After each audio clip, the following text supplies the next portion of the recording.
And, of course, over PrisonPlanet.tv now for the next 2 hours. We're getting connected up with him in Europe.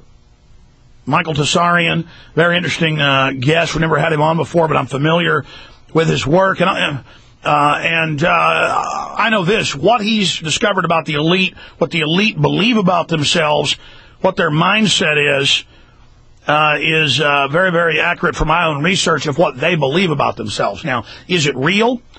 Or ghosts and goblins and all this real? The point is, the elite believe that they are channeling entities. They are into the occult. They do engage in Satanism and occultism. There are secret societies running our world. There is a new world order. And so as soon as we get him on the line, we'll bring him up after the break. All right, Alex. Right, thanks. My research has started pretty much in Ireland. And about 13 years of age, I started to realize, two things. One is that we're being told nothing but a tissue of lies from the official, orthodox, fundamentalistic sort of educational system. It just doesn't fit the facts. Growing up in Belfast at that time was very difficult because there was a lot of violence and trouble.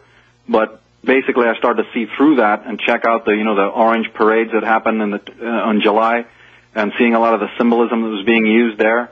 Well, one thing led to another. Through the study of this symbolism that's being used by the Orange Order, I suddenly started to research the history of the Orange Order, discovered that it's not so much a political, organization as it is a fraternal brotherhood.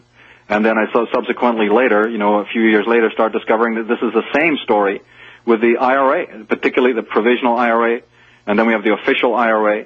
And then I started to notice, by tracking through all the different symbolism and then going through the research works and the reference works, that basically what we're dealing here is a one-party system.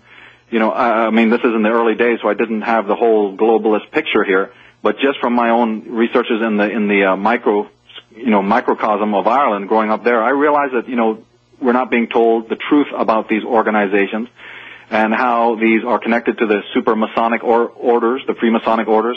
So basically, around 15, 16 years of age, again, pretty much in an Irish context, I broadened my study to look into this whole movement of the secret societies in the world. And this was, a little bit before coming across the works of the great American scholars like the G. Edward Griffins and the Eustace Mullinses and the Jordan Maxwells and so forth and so on. I hadn't had exposure to these thinkers, even the Ralph Eppersons, all the people who basically connect all the dots. I had to wait till I came to America, in sort of 82. And then later on in the 90s to really sort of have these teachers help put things together. But I noticed that, in America, a few people have the whole European understanding of how the British Royals, how some of the Fabian networks, how the Common Purpose, how some of the groups like the Club of the Isles, and this connects again with high-level Freemasonry, not only Scottish Rite Freemasonry, but like I say, the Orange Order, the orders that are behind the IRA, like the Irish Republican Brotherhood, the Ancient Order of Hibernians, the Green Ribbon Society, the Clan na Gael, all from an Irish context. My studies then continued to show me that these groups that are funded and armed to the teeth, basically what the public know as terrorist organizations operating in Ireland, are far from merely Irish.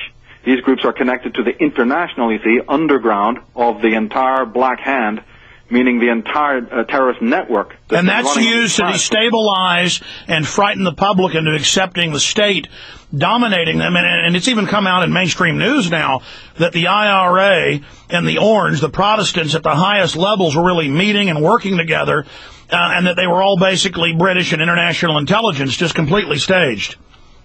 On a very high level. See, again, when you point your finger in this direction, people, they sort of poo-poo that. They can't see that because they've been so brainwashed. They've been so, brainwashed by the media that they don't check these things out. I'm one of only three. There's three of us that have, studied the occult history of Ireland. This is where my research is then, lo and behold. Well, I just know it's come out all over the mainstream news, and I've had a lot of the former British commandos, SAS, on, who they would finally get to the top of the IRA, and all three of the leaders were all British intelligence. And then they would, infiltrate the Orange and find out, that the three heads of the IRA were meeting with the three heads of the Orange. And it was just a way to terrorize the public. And they used the infighting and the bombings as a pretext to basically murder and kill and oppress whoever they want. They've done that. And by consistently, this incredible fear and death toll and the murder of innocent people in the country on both sides. I'm talking because I'm not partisan. I'm not siding with either side. I'm just looking at this thing, from the overview. Yeah, that trouble made Ireland a third world country in the West. They degraded the people. They kept them ignorant. They kept them stupid while they used the land. Yeah, that's the old divide and conquer. And now groups today want you to bash the Protestants, or want you to bash the Jews, or want you to bash the Catholics, or want you to bash the Hindus, or they always want you to bash a particular group, and they always want to divide our movement into all these subgroups, and then they'll claim that I'm this group or that group just so they can get other groups like hunting dogs to alert on me, and I'm trying to explain to them they're in a controlled sub-paradigm. How many jugglers can you get in a room? How many pit bulls can you get into the pen? This is, I saw firsthand in the Irish context also that these groups were connected to these higher Masonic orders, because we're not talking about the street level stuff here that, people are never going to get their mind around at all.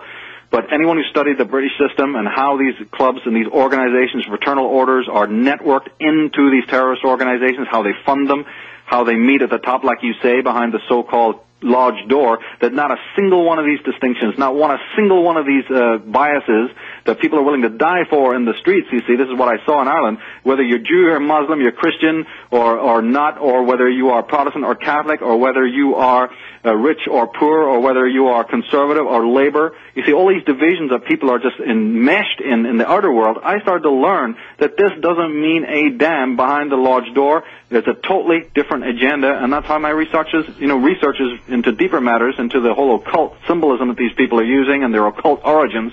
And really, it's a gang. And of course, most Masons are well-meaning, good people. They don't understand that the higher levels of their order, have been used as a vehicle for secret intelligence agency operations. Is basically what's happening. And the New World Order goes to like a wardrobe with a Catholic outfit, a Jewish outfit, a Muslim outfit, a Protestant outfit, and they just put that cloak on.